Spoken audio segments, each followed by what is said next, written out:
Clarifions les idées. Un transformer s'appuie sur un vaste vocabulaire préentraîné composé de dizaines de milliers de mots, chacun associé à un ensemble de traits caractéristiques.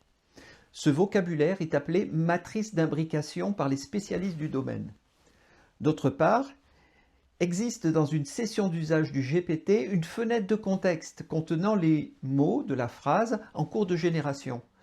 C'est ce que l'on appelle communément le prompt, la demande que vous avez formulée. Les mots du vocabulaire ont un contexte, des proximités sémantiques et fréquentielles, comme dans un dictionnaire. Ainsi, le mot roi aura une proximité avec les mots couronne, palais, trône, mais il n'y a aucune raison pour dégager une proximité entre roi et sofa.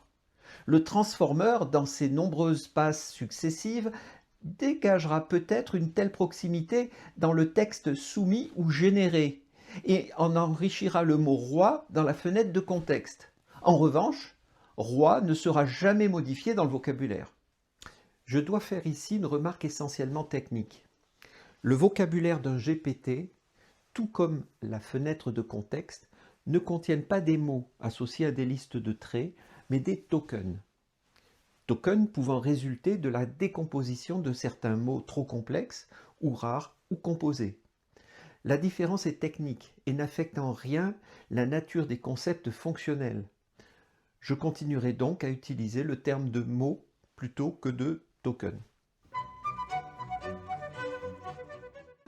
À l'entrée du transformer, le processus commence par extraire du vocabulaire une liste de traits pour chaque mot de la phrase soumise.